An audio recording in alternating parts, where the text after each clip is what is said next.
চিকেনের তো আমরা নানা রকম রেসিপি বানাই, আর এই গরমের সময় আমরা আম পোড়া শরবত বা আম পান্না বানিয়ে খাই। ঠিক তেমনি আজ আমি বানাবো আম পোড়া চিকেন। একবার যদি এই পদ্ধতিতে বানিয়ে খান, আমি কথা দিচ্ছি এই রেসিপিটার প্রেমে পড়ে যাবেন। এতটাই সুন্দর খেতে হয়, আর অন্য সব চিকেনের রেসিপির থেকে সম্পূর্ণ আলাদা স্বাদ। নমস্কার বন্ধুরা, কিচেন টেকনিকে আপনাদের সবাইকে স্বাগত। আমি মধুমিতা। আজ নিয়ে এসেছি একটা দারুণ স্বাদের রেসিপি। চলুন দেখে নেওয়া যাক। আম পোড়া চিকেনের জন্য আমি এখানে 600 গ্রাম চিকেন নিয়েছি। চিকেন এখানে সব রকমের পিস রয়েছে, আর চিকেনটা উইথ স্কিন রয়েছে। আপনারা চাইলে স্কিন ছাড়াও করতে পারেন। এটা পোলট্রি চিকেন রয়েছে, আপনারা চাইলে এটা দেশি চিকেন দিয়েও করতে পারেন। চিকেনটা আমি একটু বড় সাইজ করে রেখেছি, আপনারা চাইলে যে কোনো সাইজ করে নিতে পারেন। আর চিকেনটা খুব ভালো করে ধুয়ে আমি জল ঝরিয়ে রেখেছি। আম পোড়া চিকেনের জন্য যেটা মেন প্রয়োজন সেটা হলো আম। আম দেখুন, আমি এখানে একটা মিডিয়াম সাইজের আম নিয়েছি, আর নিয়েছি অর্ধেকের একটু বেশি রসুন, আর নিয়েছি ঝালের জন্য দুটো কাঁচা লঙ্কা। তবে রসুনের পরিমাণটা একটু বেশি দেবেন, আর ঝালটা আপনারা নিজেদের স্বাদ অনুযায়ী দেবেন। আর আম এখানে 600 গ্রামের জন্য একটা মিডিয়াম সাইজের আম হলেই হবে। এই আমগুলোকে আমি একটা শিকের মধ্যে গেঁথে নিয়েছি যাতে পোড়াতে সুবিধে হয়। আপনারা চাইলে কোনো রকম নেটের উপর রেখে দিতে পারেন, কিংবা কোনো কাঠি গেঁথেও পুড়িয়ে নিতে পারেন। এরপর এই আম, রসুন আর কাঁচা লঙ্কাটা গ্যাস ওভেনে দিয়ে খুব ভালো করে পুড়িয়ে নিতে হবে। আমটা যাতে উপর থেকে কালো হয়ে যায় আর ভিতর থেকে খুব সুন্দর নরম হয়ে যায়, ঠিক সেইভাবে আপনারা পোড়াবেন। দেখুন, আম, রসুন আর কাঁচা লঙ্কাটা খুব সুন্দরভাবে আমি ঘুরিয়ে ফিরিয়ে পুড়িয়ে নিচ্ছি। এগুলো যদি পুড়িয়ে আপনারা রান্নাতে ব্যবহার করেন, এর ফ্লেভারটা খুব সুন্দর আসে, একটা স্মোকি ফ্লেভার আসে। দেখুন, আম, রসুন আর কাঁচা লঙ্কা খুব সুন্দর করে পোড়ানো হয়ে গিয়েছে, একদম কালো হয়ে গিয়েছে। এরপর এগুলোকে আমি একটু ঠান্ডা করে নেব, তারপর এগুলোর খোসা আমি ছাড়িয়ে নেব। দেখুন, আমটা অনেকটাই ঠান্ডা হয়ে গিয়েছে, তবে ভিতর থেকে এখনো গরম রয়েছে। এরপর এর কালো খোসাটাকে আপনারা খুব ভালো করে ছাড়িয়ে নেবেন।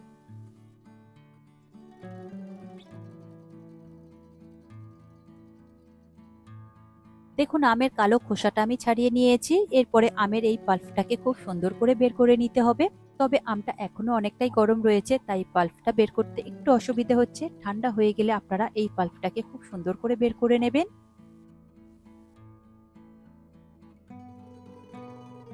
দেখুন, আম থেকে সমস্ত পাল্প বের করা হয়ে গিয়েছে। এই আটিটাকে এবার আমি ফেলে দেব। এরপর এর মধ্যে দিয়ে দেব পুড়িয়ে রাখা কাঁচা লঙ্কা, আর দিয়ে দেব 1 ইঞ্চি মতো আদার টুকরো, আর সঙ্গে দিয়ে দেব পুড়িয়ে রাখা রসুন। রসুনের খোসাগুলোকে খুব ভালো করে আপনারা ছাড়িয়ে নেবেন। এরপর এটাকে সামান্য একটু জল দিয়ে খুব সুন্দর একটা স্মুথ পেস্ট তৈরি করে নেবেন। আপনারা চাইলে শিলপাটাতে করতে পারেন, কিংবা মিক্সিং জারের মধ্যে দিয়েও করে নিতে পারেন। তবে আমি এটা শিলপাটাতে খুব সুন্দর করে দেখুন পেস্ট করে নিয়েছি। দেখুন, সমস্ত উপকরণ বাটবার পরে এর কালারটা ঠিক এইরকমই ডার্ক আসবে। এরপর এই টকটাকে ব্যালেন্স করবার জন্য আমি এখানে দিয়ে দেব 2 টেবিল চামচ মধু।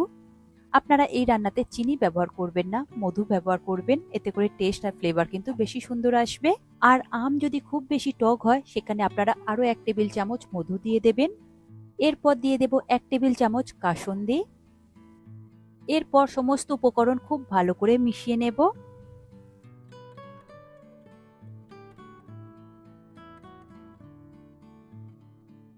দেখুন, সমস্ত উপকরণ আমার খুব ভালো করে ওই মশলার সাথে মিশানো হয়ে গিয়েছে। আর এই মিশ্রণটা আমি চিকেনে ব্যবহার করব। দেখুন, আমি চিকেনটা নিয়েছি, সেই চিকেনের মধ্যে আমি 2 থেকে 3 টেবিল চামচ মতো এই পেস্ট ব্যবহার করব। দেখুন, আমি এখানে একদম ভর্তি করে করে 3 টেবিল চামচ পেস্ট ব্যবহার করেছি। এরপর দিয়ে দেব স্বাদ অনুযায়ী নুন। নুনটা আপনারা সব সময় নিজেদের স্বাদ অনুযায়ী দিয়ে দেবেন। আর দিয়ে দেব হাফ চা চামচ হলুদ গুঁড়ো, আর দেব 1 চা চামচ জিরে গুঁড়ো, দেব 1 চা চামচ ধনে গুঁড়ো, আর কালারের জন্য দিয়ে দেব হাফ চা চামচের কম কাশ্মীরি লঙ্কার গুঁড়ো। তবে কাশ্মীরি লঙ্কার গুঁড়োটা পুরোটাই অপশনাল, আপনারা নাও দিতে পারেন। এখানে আপনারা লাল লঙ্কার গুঁড়োও ব্যবহার করতে পারেন, তাতেও কালারটাও সুন্দর আসবে আর ঝালও হবে। এরপর সমস্ত মশলা চিকেনের সাথে খুব ভালো করে মিশিয়ে নিতে হবে। দেখুন, খুব ভালো করে আমার মিশানো হয়ে গিয়েছে। এটাকে আপনারা 2 থেকে 3 ঘন্টা মতন এইভাবে ম্যারিনেট করে রেখে দেবেন। চাইলে আপনারা নর্মাল ফ্রিজেও রাখতে পারেন। আর যদি হাতে কম সময় থাকে, তাহলে কম করে হলেও আপনারা 1 থেকে 1.5 ঘন্টা মতো ম্যারিনেট করে রাখবেন। তাতে আম পোড়ার ফ্লেভারটা খুব সুন্দরভাবে চিকেনের মধ্যে চলে যাবে। 2.5 ঘন্টা পর একটা কড়াই নিয়েছি। কড়াইটা গরম হয়ে গেলে তাতে আমি দিয়ে দেব 50 গ্রাম মতন সর্ষের তেল। তেলটাকে হাই ফ্লেমে খুব ভালো করে গরম করে নেবেন, তা না হলে কাঁচা সর্ষের তেলের একটা গন্ধ এসে যাবে, তাতে করে রান্নাটা একদমই ভালো লাগবে না। এরপর আমি পেঁয়াজটা দেখিয়ে দেব। দেখুন আমি এখানে দুটো মিডিয়াম সাইজের পেঁয়াজ নিয়েছি, পেঁয়াজটাকে খুব মিহি করে আমি কুচিয়ে নিয়েছি। পেঁয়াজটাকে আপনারা এইভাবেই কুচিয়ে নেবেন। দেখুন এই পেঁয়াজ কুচিটা আমি ওই গরম তেলের মধ্যে দিয়ে দেব। তবে এই সময় গ্যাসের ফ্লেমটাকে আপনারা লোতে করে দেবেন, তা না হলে পেঁয়াজ দেওয়ার সাথে সাথে তেলটা খুব বেশি ছিটকায়। পেঁয়াজটা দেওয়ার পরে দেখবেন তেলের টেম্পারেচারটা একটু কমে যাবে, তারপর গ্যাসের ফ্লেমটাকে হাইতে দিয়ে পেঁয়াজটাকে কন্টিনিউ নাড়াচাড়া করে লাল লাল করে ভেজে নেবেন।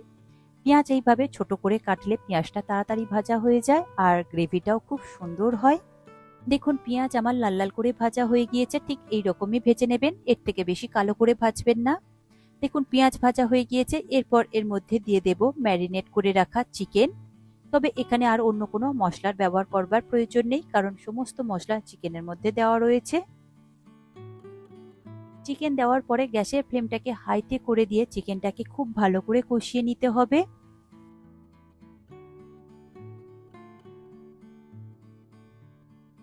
দেখুন নাড়াচাড়া করে চিকেনটাকে বেশ ভালো করে কষিয়ে নিতে হবে, চিকেনের যাতে কাঁচা গন্ধটা না থাকে। দেখুন 15 থেকে 20 মিনিট মতো চিকেনটা এইভাবে লো টু মিডিয়াম ফ্লেম, কখনো হাই ফ্লেম, এইভাবে দিয়ে কষিয়ে নিতে হবে। দেখবেন কষানোর সাথে সাথেই চিকেনটা খুব সুন্দরভাবে তেল ছাড়তে শুরু করে দেবে। দেখুন চিকেনটা কিন্তু আমি 15 মিনিট মতো কষিয়ে নিয়েছি, আপনারা চাইলে ঢাকা দিয়েও কষিয়ে নিতে পারেন। দেখুন চিকেনের কালারটাও কত সুন্দর এসেছে। এরপর চিকেনের জলটা রেডি করে নেব, তার জন্য দেখুন একটা সসপ্যানের মধ্যে আমি অল্প করে একটু জল দিয়েছি, আপনারা প্রয়োজন মতো জলটা দেবেন। এরপর এর মধ্যে দিয়ে দেব গোটা গরম মশলা, তার মধ্যে নিয়েছি 3টে এলাচ, 4-5টা মতো লবঙ্গ আর 3-4 টুকরো মতো দারচিনি। গোটা গরম মশলাগুলো ওই ফুটন্ত জলের মধ্যে দিয়ে 5 থেকে 6 মিনিট মতো খুব ভালো করে হাই ফ্লেমে ফুটিয়ে নেবেন। দেখবেন জলটার কালারটা কত সুন্দরভাবে চেঞ্জ হয়ে যাবে, হালকা ইয়েলো হয়ে যাবে। এখন জলের কালারটা কত সুন্দরভাবে চেঞ্জ হয়ে গিয়েছে। গ্যাসের ফ্লেমটাকে অফ করে দিয়ে এটাকে এবার আমি সরিয়ে রাখবো। দেখুন 20 মিনিট মতো চিকেনটা আমি খুব ভালো করে কষিয়ে নিয়েছি আর তেলটা দেখুন একদম রিলিজ করে দিয়েছে। চিকেনের কালারটাও খুব সুন্দর এসেছে। চিকেনটা আরো একবার খুব ভালো করে নাড়াচাড়া করে নিয়েছি। এরপর এর মধ্যে দিয়ে দেব ওই ফুটন্ত জলটা। আমি এখানে ছেঁকে ব্যবহার করছি, অবশ্যই আপনারা ছেঁকে ব্যবহার করবেন। আপনারা প্রয়োজন মতো দেবেন, খুব বেশি দেবেন না, আপনাদের চিকেন যেমন ঠিক সেই পরিমাণেই দেবেন। যেহেতু চিকেনটা 20 মিনিট ধরে কষানো হয়েছে, তাই চিকেনটা অলরেডি এখানে অনেকটাই সিদ্ধ হয়ে গিয়েছে। আমি প্রয়োজন মতো জল দেওয়ার পরে খুব ভালো করে একবার নাড়াচাড়া করে মিশিয়ে নেব, তারপর এটাকে ঢাকা দিয়ে আরো 10 মিনিট মতো লো টু মিডিয়াম ফ্লেমে ফুটিয়ে নেব। 10 মিনিট পরে ঢাকা খুলে দেখছি, দেখুন গ্রেভিটা একদম পারফেক্ট হয়েছে। এই রকমই রাখবেন, এর থেকে বেশি পাতলা রাখবার প্রয়োজন নেই।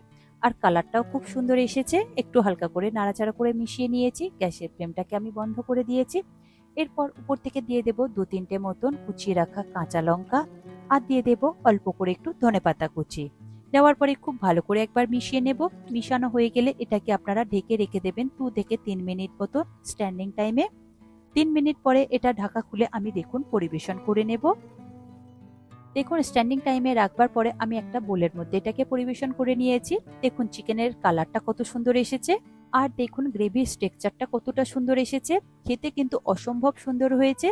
আপনারা এটা ভাত, রুটি, পরোটা যে কোনো কিছুর সাথে খেতে পারেন। খেতে কিন্তু অসম্ভব সুন্দর হয়েছে। একটা স্মোকি ফ্লেভার এসেছে, একটা টকটক খেতে হয়েছে।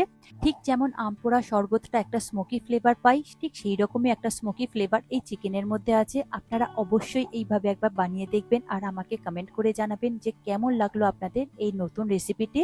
সবসময় তো আপনারা একঘেয়েমি চিকেনের রেসিপি বানান, একবার হলেও এইভাবে বানিয়ে দেখুন। এখন মার্কেটে প্রচুর পরিমাণে আম পাওয়া যাচ্ছে, তাই এটা সহজেই বানানো যায় আর ঘরে থাকা কয়েকটা রেসিপি দিয়েই কিন্তু এটা তৈরি হচ্ছে। আর দেখুন চিকেনটা কতটাই সফট হয়েছে, হাতের হালকা চাপেই কত সুন্দরভাবে মিশে যাচ্ছে। আশা করি আমার আজকের এই রেসিপি আপনাদের ভালো লাগলো। ভালো লাগে এইভাবে একবার অবশ্যই বানিয়ে দেখবেন। আমার মনে হয় আপনাদের সকলেরই ভীষণ ভালো লাগবে। ভালো লাগলে কমেন্ট করে অবশ্যই জানাবেন আর সাথে লাইক শেয়ার করবার অনুরোধ রইল আর চ্যানেলটি সাবস্ক্রাইব করে নেবার অনুরোধ রইল। আজ তাহলে এই পর্যন্ত, আবার অন্য কোনো দিন হাজির হয়ে যাব অন্য কোনো রেসিপির সাথে। সবাই ভালো থাকবেন, সুস্থ থাকবেন আর ভিডিওটি পুরো দেখার জন্য অসংখ্য ধন্যবাদ।